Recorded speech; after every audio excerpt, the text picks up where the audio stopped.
You ever wake up and just saw something's wrong? I'm not talking about stubbing your toe or realizing the dog peed on the rug again. I'm talking about that bone-deep kind of wrong, the kind that hits your gut before your brain catches up. That's how it all started for me.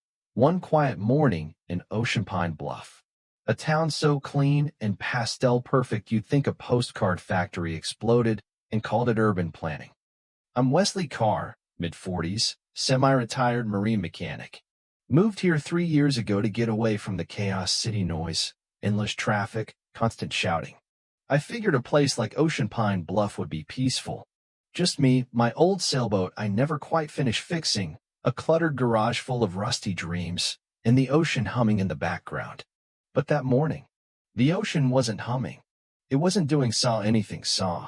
What jolted me awake wasn't a loud bang, it was silence. The kind of silence that makes your ears ring and your skin crawl. I sat up in bed and immediately knew something was off.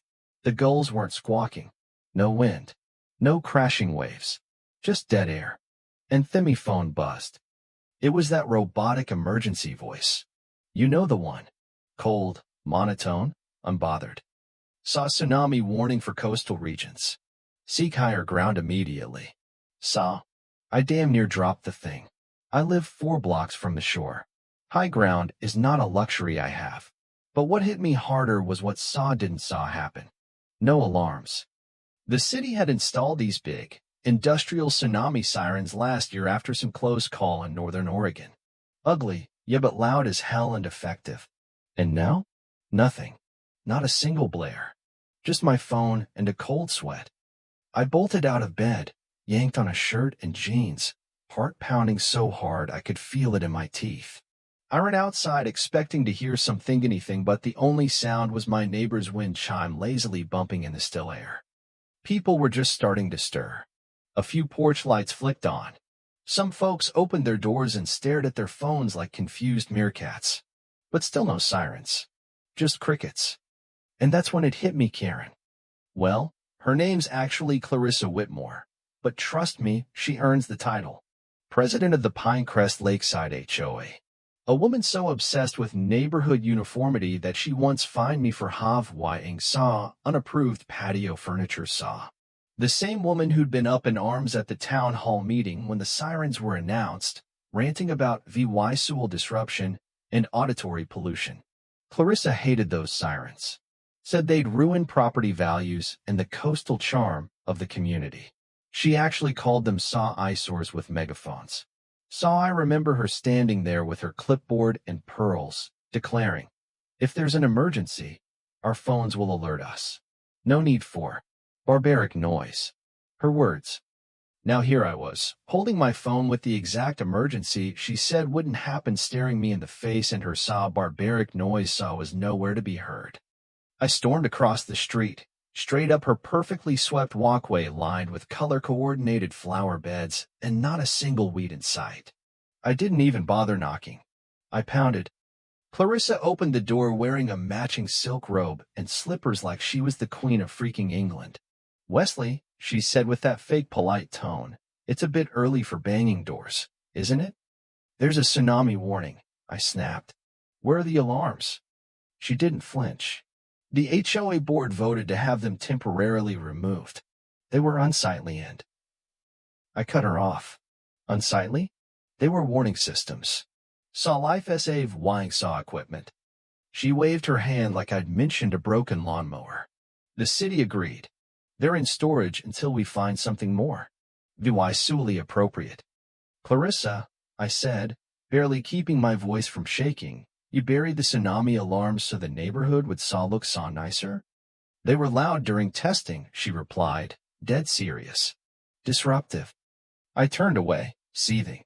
I called the city's emergency line, got a voicemail. I called the non-emergency line, busy signal.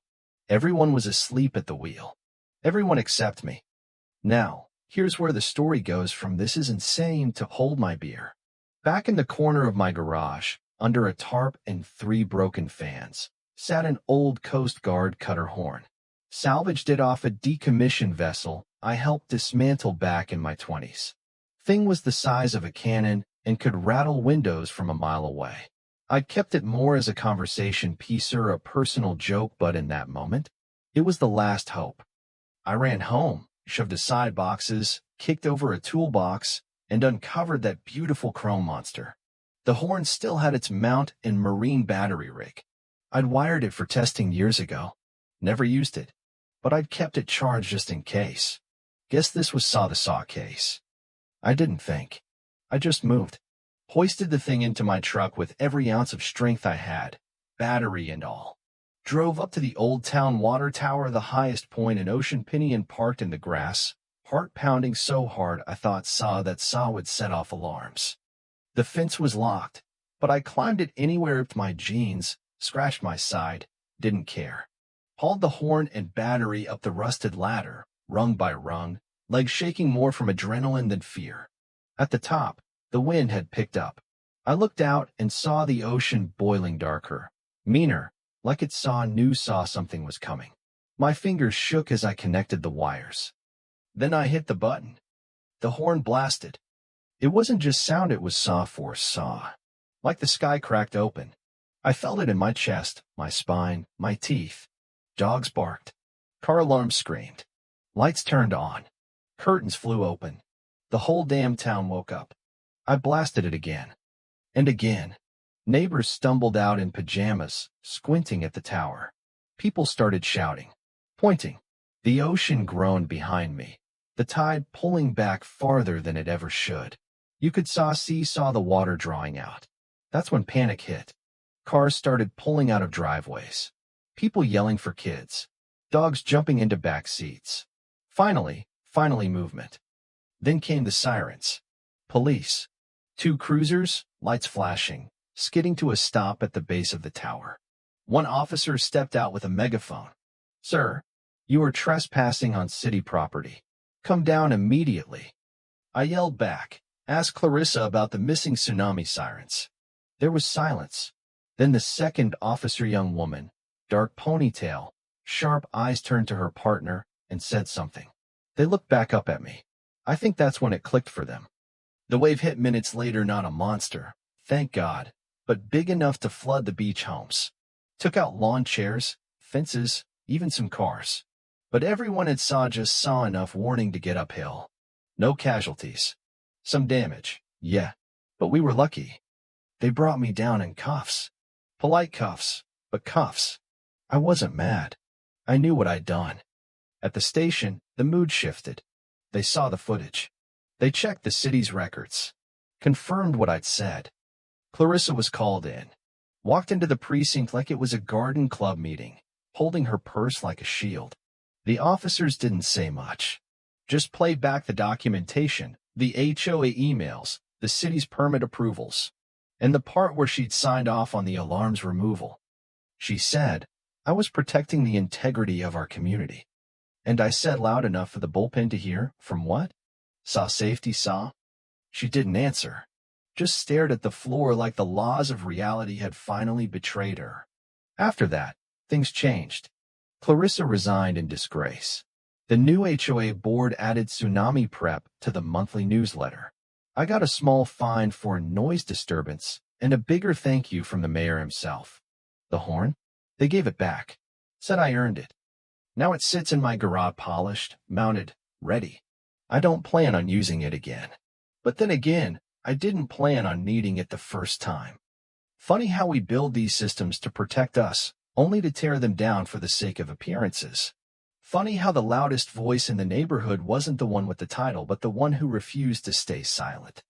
So here's my question for you. Was I right to do what I did? Would you have broken the rules to wake up your town? Let me know in the comments. Because sometimes, making noise is the only way to be heard.